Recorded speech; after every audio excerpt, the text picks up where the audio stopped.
If you travel a lot, you might be interested in this travel extension cord from Omni. It has a pretty clever design where the plug goes into its own socket. On one side you have a universal socket, on the other side you have a standard 2-pin. It also has two Type A USB ports and one Type C USB port. You may have noticed the cable itself is braided, similar to an iron, and that's 4.5 feet long. So this could be useful for charging your cell phone, your power banks, even your laptop if it's Type C chargeable. Although saying that, the maximum output of these USB ports is 15 watts total. So don't expect to be doing any fast charging. A lot of laptops charge at 30, 45, 60 watts. At 15 watts it's going to be a little bit slow, but it can get the job done. I've been testing it with my laptop. It does charge it, my phones, my power banks, my flashlights. It's basically an all-in-one unit, so it's not super fast, but it's just super convenient because look, I can wrap this up. It only takes a couple of moments, plug it into its own socket, and that is a very portable unit that you can throw in your bag and carry around. They describe the cord as extra strong. I'm curious to see how it holds up to a lighter. In the real world, I can't imagine why this would happen, but I just want to see. Okay, that's pretty surprising, but let's take it to the next level. From a standard lighter, we'll turn it into a turbo lighter. Ready?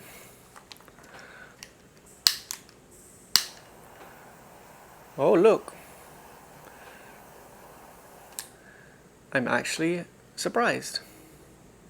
I was expecting that to get damaged, but as far as I can see, there's no damage. Oh, there you go. Did cause damage. Now you might say, hey, why are you doing that? Why are you going to waste it? It is a waste, and I do feel bad, but at the end of the day we're actually going to cut this up because we want to see what's inside. I want to know, is there a plastic insulator inside? How thick are the wires and everything like that? So sayang talaga, but we do have to test this. And what I'm happy about is, look, there is an insulation inside, and then I assume that we're going to have 2 wires insulated also, or 3 wires, because this does have the ground pin. In fact, that's one of my only complaints about this. It comes with its own socket to plug into. That's great. But what if you want to plug this into a 2-pin socket? Well, you're not going to be able to. What does that mean? It means you have to carry an adapter. That defeats the whole purpose of having an all-in-one unit. On other Omni devices, they made this removable, this ground pin. You could unscrew it and then it was removable. I wish they did the same on this. So Omni, if you make a version 2, please consider that. Please consider making the ground pin removable. Okay, now before we cause any more damage to this, let's actually test it out. They claim up to 2,500 watts, so let's put it to the test. We'll start with a simple kettle. You can see that's consuming around 2,000 watts, just under.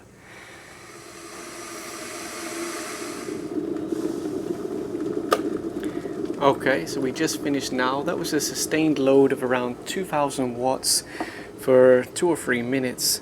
And what we're checking is to see if anything heated up, because on cheap extensions the cord would get very hot. But I'm pleased to say nothing feels warm, the cord is still cool to the touch. So that indicates they're probably using a thick enough wire, otherwise this would have got hot under a 2,000 watt load.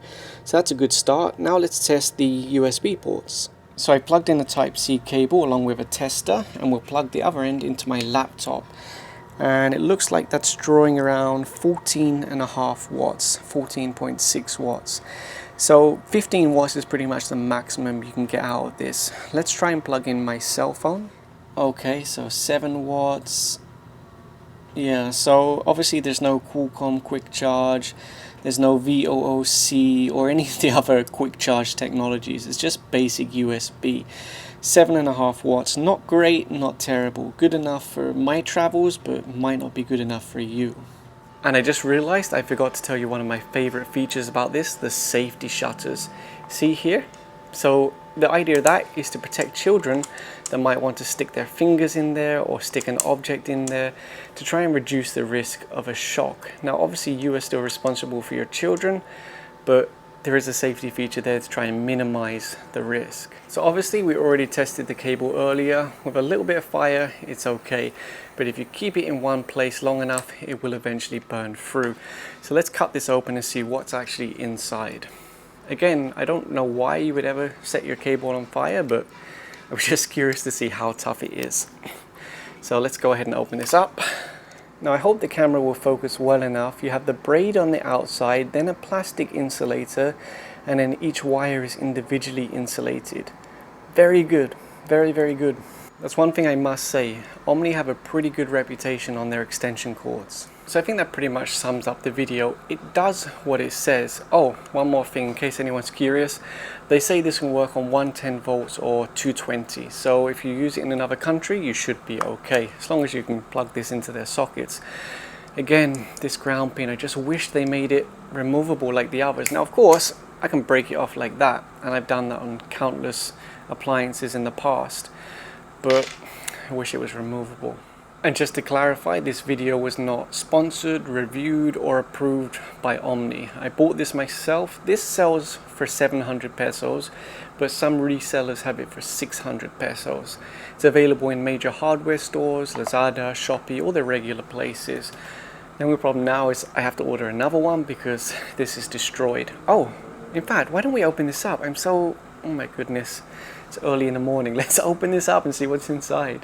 If you're curious, it looks like they've used clips, so you could probably open this up and put it back together, but you can't guarantee that. And look at that. That's some decent strain relief. Some cheaper extension cords, they just solder the wires on, and then if you pull it, it could definitely come out. And this actually surprised me. The board for the USB, it's pretty substantial. On a lot of cheaper extension cords, they kind of skimp on the USB part, and it doesn't always last that long. Obviously I'm not going to break this down to every individual capacitor, MOSFET and component, but on the face of it, looks pretty decent. So yeah, pretty nice set, huh? I'm quite happy with this, and I will order another one. I will replace this one that's now broken. Thanks for watching.